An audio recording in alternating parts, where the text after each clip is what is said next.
애터미 사업은 사람 사업입니다. 휴먼 네트워크죠. 맨투맨 이루어진 네트워크. 따라서 반드시 다른 건 다 잊어버리시더라도 사람 중심의 비즈니스를 하세요. 사람 중심의 비즈니스, 이 말이 무슨 말인가는 하시면서 아실 겁니다. 직급 중심의 마케팅, 직급 중심의 비즈니스, 돈 중심의 비즈니스를 하면요, 처음에는 직급이 올라가는 것처럼 보이고 돈이 벌리는 것처럼 보이는데 그런 나이는 반드시 패가망신. 안 돼요. 일정 수준에 도달하면 안 돼요. 그게 내 밑에 나이가 적은 사람이건 많으신 분이건 학력이 높은 분이건 낮은 분이건 경력이 화려한 분이건 아니건 그 사람의 능력을 내가 알 수 없어요. 그렇죠? 몰라요. 우리 속담에 10길 물속은 알아도 한 길 사람 속은 몰라요.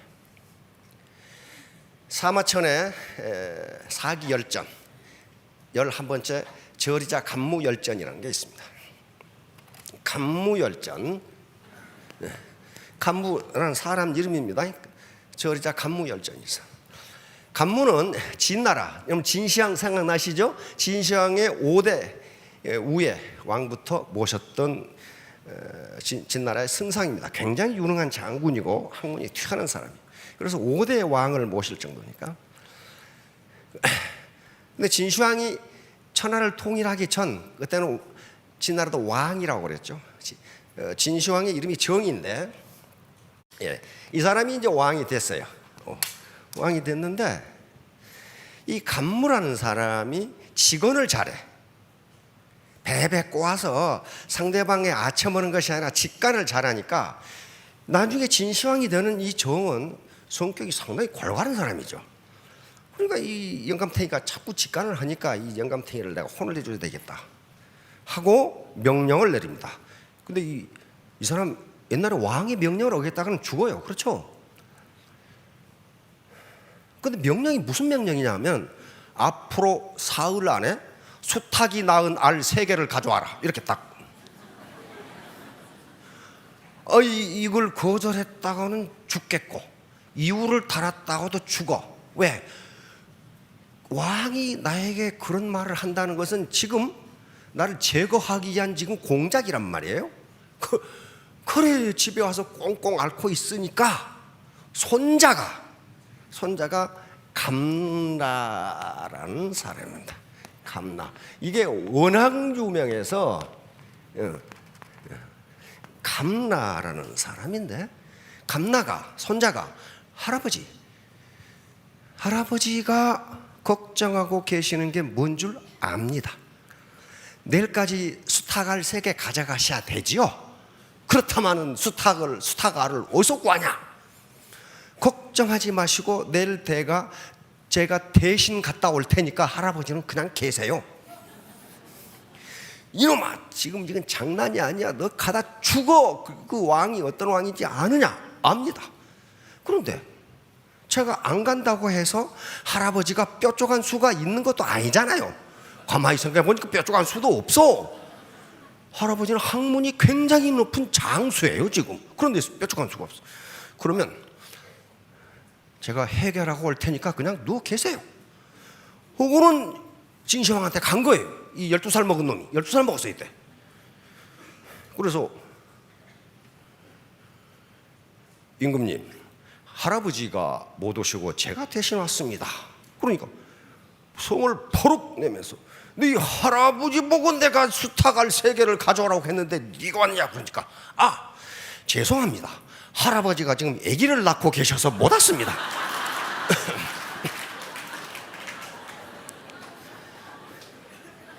진시황이 화가 터나가, 이놈아, 남자가 어떻게 아기를 낳느냐?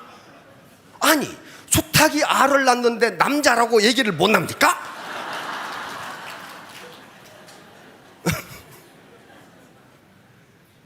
진시황이 깜짝 놀랐어요. 맞다.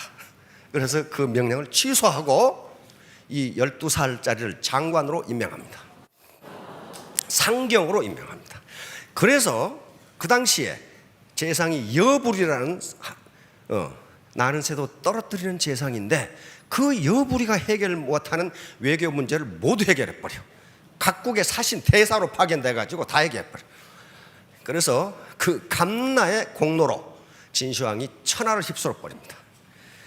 자, 여러분 산하에 감나가 있지 말라는 법이 없어. 해결되지 않는 문제를 어린 청년이 해결할 수 있다. 맞죠? 그래서 젊은이가 들어오면 당신은 혹시 감나가 아니냐 이렇게 물어보세요.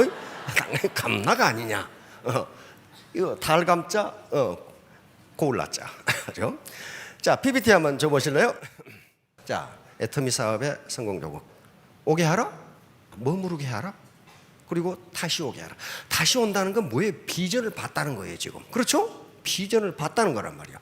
그런데 이게 흡인력이라는 것은 사람의 마음을 끄는 겁니다. 마음을 끄는 게 쉬운 일이 아니에요. 흡인력이 생기려면 인격과 능력이 결합돼요. 아무리 능력이 있어도 인격적으로 존경할 수 없으면 그 사람하고 같이 일 안 합니다. 인격적으로 아무리 훌륭해도 이웃집 할아버지 같으면 일 안 해요. 성공 못 하는데. 두 개가 결합해야 돼요. 이걸 합해진 걸 매력이라고 부릅니다. 그러니까 매력 있는 사람은 성공해요. 매력. 이게 도깨비 몇 자거든요. 도깨비에 홀린 것처럼 끌려간다 그 말이에요. 이것이 곧 리더십입니다. 자, 다음.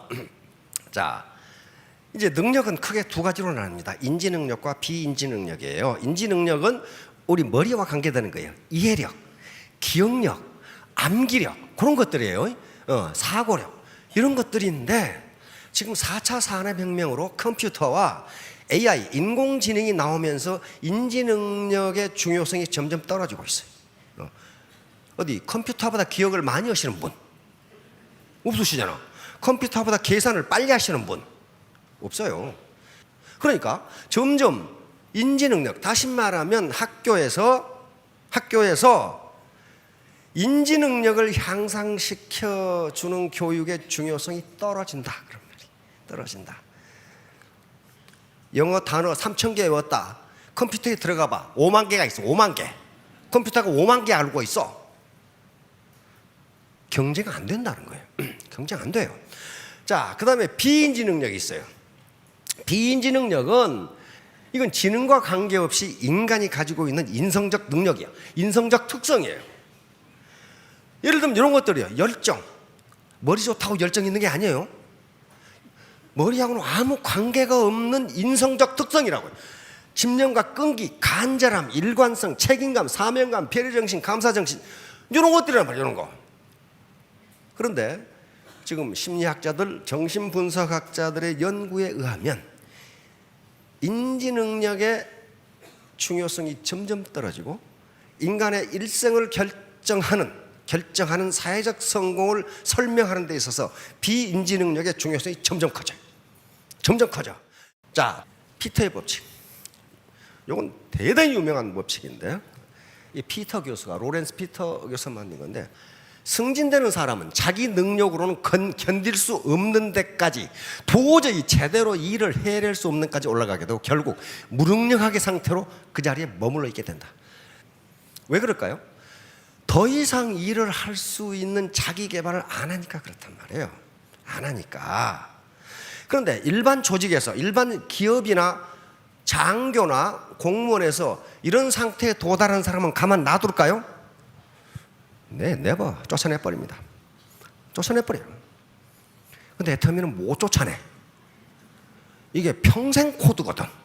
안 쫓아내. 그러니까 그게 무엇으로 남아요? 짐짝으로 남아있어. 뒤에 세단이 가야 되는데 짐짝이 길을 막고 있는 거예요 지금. 그런데 그 짐짝이 가만히 있으면 올라가요. 밑에 파트너들이 성장하면 짐짝이 밀려 올라가. 그래서 반팽이도 성공할 수 있다는 거예요. 이건 반팽이거든요. 반팽이. 그런데 그러려면 요 피터의 법칙은요 모든 조직에 다 해당합니다. 가끔 여러분들이 그래 보지요. 어떻게 저렇게 무능한 사람이 장관이 됐나? 그런 거 가끔 보시죠. 가끔 보죠. 어떻게 저런 무능한 인간이 그 CEO가 됐지? 그런 게 있어요. 그게 피터의 법칙입니다. 피터의 법칙이에요. 다시 말하면 그 장관이 지금 장관으로서는 무능하다 하더라도 그 이전에 교수로 있었을 때 무능한 사람이 아니라는 거예요. 교수로 있을 때 유능한 사람이니까 장관으로 발탁이 됐어요. 근데 교수는 자기 전공하고 학생만 보면 돼, 시야가. 그런데 장관은 어떻습니까? 나라 전체를 봐야 돼. 그리고 외국까지 봐야 돼. 그러니까 보는 시야가 다른데 옛날처럼 똑같이 보고 있으니까 교수로서는 유능한데 장관으로서는 무능하게 된 거란 말이에요. 그게 바로 피터의 법칙이에요. 그러니까 팀장에서 국장으로 올라갈 때 팀장에서 유능했다 하더라도 국장이 됐을 때 유능하다는 법이 없다는 거예요. 계속적으로 자기 개발을 하지 않으면, 강의를 듣고 책을 읽고 하지 않으면, 파트너들과 커뮤니케이션을 하지 않으면 무능한 상태로 침짝으로 남았다가 시간이 지나면 고물짝이 됐다가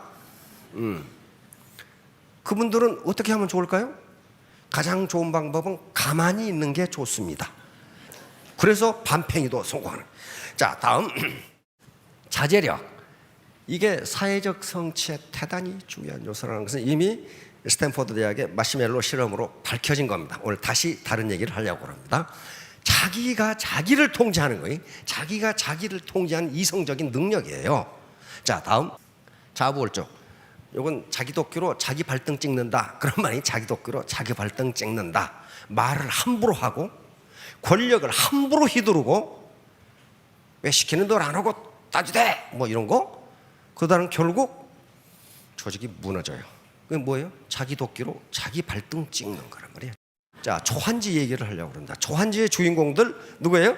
진시황, 항우, 유방, 소하, 조참, 한신, 번쾌, 범증, 이런 사람들이 초한지의 주인공이에요. 우리 신사분들은 초한지 한 번씩 읽어보실 겁니다. 주먹이 불끈불끈 솟아나도록. 그러면 왜 이게 그렇게 중요한가 하는 문제예요. 자, 다음 항우 진나라 진시황이 천하를 통일하고 10년 만에 죽어버립니다. 그리고 4년 동안 내전이 다시 벌어져서 진나라는 천하를 통일하는데 250년, 거의 500년이 걸렸는데 15년 만에 망해버려요. 15년 만에. 그런데 이제 천하가 주인이 없어. 그래서 영웅 호걸들이 일어나는데 가장 강하게 일어나는 게 항우와, 초나라의 항우와 한나라의 유방이. 장기 두시잖아요. 초한 이렇게 싸우잖아요. 요 인물들이 일어납니다. 그런데 항우와 유방은 초기에 게임 자체가 안 돼요. 항우는 초나라의 대대로 귀족이고 장수 집안입니다. 또 항우는 똑똑한 사람이에요. 역발상 기계에서 힘으로는 산을 뻗고 그 기계는 천하를 덮을 정도로 영웅호걸이에요. 유방은 면장보다 낮은 촌장이었어요. 촌장. 거기다가 한나라 고조고, 그 다음에 사마천이 한무제 때 사기를 썼는데 거기에 유방의 아버지 어머니 이름이 없어. 아버지 이름은 유태공. 태공이라는 것은 유영감 그 말이에요. 영감. 어머니 이름은 유온. 이것도 여자 늙은이 그 말이에요. 그러면 어머니 이름이 유씨라는 것은 어머니는 성도 없다는 얘기예요. 그런 촌뜨기란 말이에요. 그런 촌뜨기. 그런데 항우가 거병했을 때 항우를 따르는 군사가 40만, 유방을 따르는 군사가 10만밖에 안 돼. 이거 어때요? 게임 자체가 안 돼. 객관적으로 보면 유방이 이겨야 할 요인이 하나도 없는데 유방이 이겼어요. 그리고 유방이 천하를 차지하고 한나라를 건설합니다. 그래서 지금도 중국인들이 가장 존경하는 사람이 유방이에요. 한이에요. 거기서 중국 민족을 한족이라고 부르기 시작했어요. 그 이전에는 한족이라는 말이 없고 하족이라고 했어요. 여름한자 써서 한족. 중국인들의 자부심이야, 이 나라가. 그게 유방이 이겼단 말이에요. 유방이. 그럼 어떻게 그렇게 됐을까 하는 거. 어떻게 넘치는 항우가 적고 2% 부족한 유방이 이겼어. 왜? 항우는 혼자만 똑똑해서 다른 사람 똑똑한 걸 인정을 안 해. 유방은 지가 부족하니까 말을 다 들어. 유방 밑에 가장 유능한 특급 참모는 장량, 장자방입니다. 지금도 특급 참모를 자방 같은 사람이라고 불러요. 장자방 같은 사람이다. 그만큼 주는 거예요. 유방은 장자방에 비하면 그 머리라는 것은 100분의 1도 안 돼. 그런데 그래서 현자가 물었어요. 당신같이 뛰어난 전략가가 어찌하여 저 2% 부족한 유방을 따르는가? 그런데 이 장량의 세가에 보면 이런 말이 나요. 나무 말에 귀를 기울이고 받아들이는 것은 윗사람으로서 하기 어려운 일이다. 그런데 유방은 이를 능히 해내니 나는 유방을 따른다. 유명한 말입니다. 멍청한 것 같은데 참모의 말을 들어주니 나는 유방을 따른다. 여기 혹시 스스로 똑똑한 분은 잘 알아두세요. 잘 알아두세요. 자, 과하지옥입니다. 요 과자는 요 사타구니 과자입니다. 한신은 한나라 왕손입니다. 한나라가 진시황객 망해버려요. 근데 망할 때 가장 비참한 사람이 누구냐면 왕족들이에요. 일을 해봤나 뭘 해봤나 아무것도 안 했잖아요. 그래서 한신은 한나라가 망하고 거지 신세로 삽니다. 당당한 거지. 항상 긴 칼을 차고 덩치가 엄청나게 크니까. 응? 그런데 어느 날 시장에서 백정놈이 한신에게 시비를 걸어. 네가 덩치도 크고 칼만 차고 다니는데 너 겁쟁이지. 네가 용기가 있으면 그 칼로 나를 찌르고 용기가 없으면 내 가랭이 밑으로 기어가. 백정놈이. 한신이 가만히 보다가 요 장면이 지금 명화에 나와 있는 한신이 가랭이 밑으로 기어가는 장면이에요. 이걸 과하지옥이라 그래요. 요 말은 요즘은 순간적인 분노를 참고 미래를 계획하다 하는 말로 써요. 자, 한신 같은 사람이 이 백정 하나 못 죽이느냐 그 말이야. 근데 이게 백정 죽여가지고 뭘 어떻겠다는 거예요. 저거 이거 백정놈인데 이 당시 진나라 법은 엄했기 때문에 한신이 그 백정을 죽였다면은 사형을 당하거나 안 그러면 도망쳐야 돼. 그러면 지금 전하를 품으려고 하는 걸 꿈을 가지고 있는데 못하잖아요. 참은 거예요. 자, 이제 드디어 한신이 등장합니다. 친나라가 통일하고 이제 진승오강이라는 농민 반란이 일어나니까 전국에서 영웅호를 내리는 이때 항우도 일어나고 유방도 일어납니다. 그런데 유방은 항우의 적수가 아니야.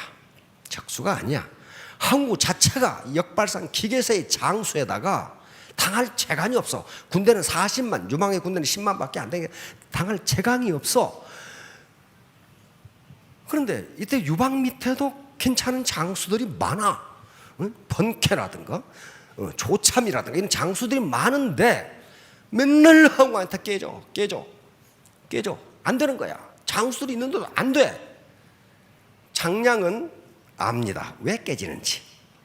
왜 깨졌을까요? 그런 장수 말고 그 장수를 거느릴 수 있는 대장군이 없어. 대장군감이 없어. 그런데 이제 진나라를 멸망시키고 항우는 계속 그 밑에 참모인 범증이 유방을 경계하라, 유방을 죽여라 해도 안 죽여. 왜냐하면 유방은 죽일 가치가, 항우가 보기에 죽일 가치가 없는 촌뜨기야. 아주 촌뜨기에다가 비굴한 데다가 그거 생겨서 사람이. 범증이 보기에 유방은 촌뜨기가 아니야. 비굴한 놈도 아니야. 그런데 엄청나게 비굴하게 그냥 비실비실하면서 그 배삼룡이처럼 비실비실하면서 그러고 돌아다니니까 항우가 뭐라 했냐면 내가 저런 놈을 죽이면 천하의 웃음거리가 될 거다. 그래도 범증이 자꾸 유방을 조심하라고 그러니까 천하를 통일하고 나서 항우가 유방을 지금 저 사천성 있죠. 사천성 지진 자꾸 나는데 그쪽에 몰아붙여 버려. 그리고 그 앞에다가 자기 3명의 장수 아주 신복들을 배치해가지고 세 개의 나라를 세워서 한신을 유방을 꼼짝도 못하게 만들어 버려. 그러면 중원으로 못 나와. 중원으로 못 나오면 천하 통일을 못 하죠. 한쪽 산골에 처박아 놨으니까 유방은 꼼짝을 못해요. 장량아 나라. 장량은 유방에게 대원수감이 없다. 대원수가 없다. 그래서 대원수감을 찾고 있었어. 근데 이때 바로 한신이 항우를 찾아갑니다. 항우가 보니까 어떤 촌뜨기 같은 놈이 나타났어. 근데 범증이 책사가 한신을 보고 항우에게 건의합니다. 저놈을 지금 장군으로 쓰든지 안 그러면 지금 당장 죽이세요. 저놈이 유방한테 가면 우리는 몰살당합니다. 항우가 이 영감이 드디어 노망했구만. 그때 범증이 나이가 70이 넘었어. 아니 저런 촌뜨기가 어떻게 나하고 대결한단 말인가. 근데 그걸 알아본 사람이 장량이에요. 장량. 다시 말하면 항우가 유방에게 못 가게 1급 참모인 장량을 자기 밑에 갖다 놨거든. 장량이 보니까 이 대원수감이야. 그래서 항우는 뭘 시켰느냐? 궁중호위병을 시켰어. 한신을. 이 대원수감을 장량이 알아보고 징표를 줍니다. 파초 대원수. 그래서 유방한테 탈출시켜. 그러니까 뭘 시키냐 하면은 보급창고 경비병을 시켰어. 몰라보고. 근데 소화가 알아봤어. 소화. 그 1급 참모 소화가 어느 날 어디로 가버리고 없어. 왜냐면 이 유방 밑에 있던 장수 그다음 병사들이 계속 도망을 가. 왜? 이미 항우한테 졌어. 거기다가 사천성 골짜기에 처박아 놓으니까 중원에 자기 집이 있는데 막 도망가. 근데 어느 날 소하 승상이 지금 같은 국무총리가 도망가 버렸어. 그러니까 어때? 유방이 이거 완전히 꽁 떨어진 매죠. 국무총리가 도망가 버렸다고. 그런데 며칠 후에 소하가 나타났어. 한편 기쁘고 한편 화가 나가지고 어떻게 승상이 말이야. 그러니까 도망간 장수가 있어 잡으러 갔다 이게. 그럼 누구냐고 그랬더니 한신을 잡았어. 요놈이 도망가 버려서 잡았다고. 아니 지금 도망간 장수가 10명도 넘는데 그놈을 안 잡으러 갔더니 저놈을 잡으러 갔냐 이게. 소하가 말합니다. 그런 장수들은 쎄버렸고 이 장수는 천하에 하나밖에 없습니다. 그래 그러면 내가 당장 장군으로 진급시키지.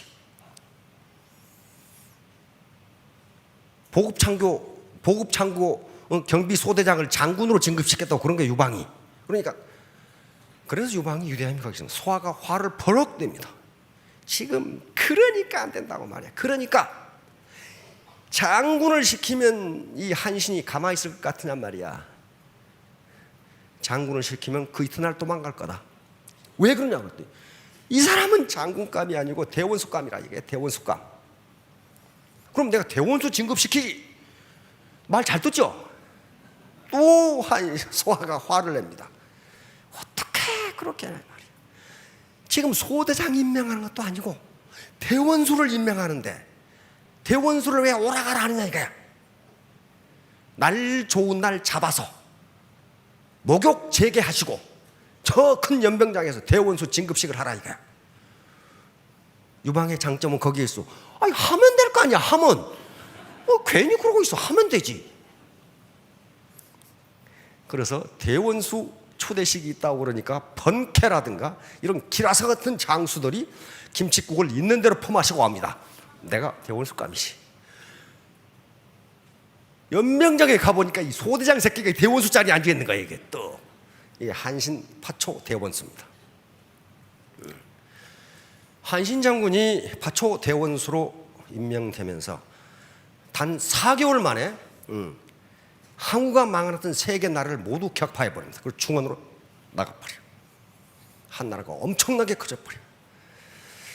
자, 여러분 다 이제 스폰서 가실 텐데요. 밑에 한신 같은 장수가 있다고요. 그거 소대장으로 보면 큰일 난다니까. 그 파초 대원수예요. 초나라를 격파할 수 있는 대원수감이란 말이야. 당장에 천하를 휩쓸어 버려. 그만큼 리더가 중요해. 그만큼 맨날 한국이 깨졌는데 한신이라는 걸출한 리더가 나오면서 단 4개월 만에 항우가 이 못 나오게 막아놨던 세 개의 나라, 장안 같은 엄청난 장수들을 전부 격파해버리고 중원으로 다 버려. 중원으로 다 버려요. 그러니까 지금 라인에 비실비실하고 있는데 한신 같은 파초 대원수가 나타나면 그 스폰서는 며칠 안에 로얄로 올라간다 그 말이에요. 그 사람이 밀어 올려 그냥. 그 짐짝 올라가세요 하고 그냥 팍 밀어 올린다니까. 따라서 직급 마케팅, 돈 마케팅 하지 마시고 사람 마케팅을, 사람 중심 마케팅을 하는 거예요. 10길 물속은 알아도 한 길 사람 속은 모릅니다. 그 능력이 어느 정도인지, 과연 감나 같은 능력을 가지고 있는지, 한신장군 같은 능력을 가지고 있는지. 스폰서가 되시려면 그 밑에 장수를 거느릴 수 있는 능력을 가져야 돼요. 스타마스터면 샤론, 그 다음에 다이아몬드를 거느릴 수 있는 능력을 가져야 돼요. 로얄이 되면 스타를 거느릴 수 있는 능력을, 장수를 거느릴 수 있어야 돼요. 장수를. 쫄병 거느리는 거 말고. 그래야 뭐가 돼요? 왕이 된단 말이야. 로얄 패밀리가 돼요. 그래야 로얄이 되는 거란 말이야. 그 위에 크라운, 왕관이죠. 임페리얼, 황제가 되는 거란 말이야. 황제가 맨날 쫄병하고 싸우고 있으면 어때요? 그게 소대장이지 무슨 로얄이야 그게. 아니란 말이에요. 그래서 자기 개발을 계속해 나가는 거예요. 자기 개발. 이건 자기 개발 사업이에요. 아무도 해주지 않습니다. 자기 개발 자기가 해야 돼요. 자, 한신이 왕족인데 맨날 굶어. 그런데 한신에게 밥을 준 여인이 있습니다. 빨래하는 여인이에요. 표모 반신이라고. 표모는 빨래하는 안하기 한신에게 밥을 줬다 그 말이에요. 요 아줌마가 한신에게 밥을 줬는데 나중에 천하를 휩쓸고 천하라 왕이 됩니다. 한신이. 이때 이 아줌마를 불러서 밥 몇 덩이 줬다고 천금을 줍니다. 그리고 이 아줌마가 돌아가셨을 때 엄청난 크게 장사를 지내줍니다. 지금도 그 묘가 있답니다. 자, 이제 끝났는데 앞으로도 계속 있는데 그건 다음 시간에 하기로 하고, 일단 성공하셔야 되고 파트너로부터 신뢰를 받아야 되고, 그 다음에 혹시 파트너 중에 굶는 사람이 있으면 밥을 주면은 나중에 천금을 얻을 수도 있습니다. 자, 모두 성공하시기 바랍니다. 감사합니다.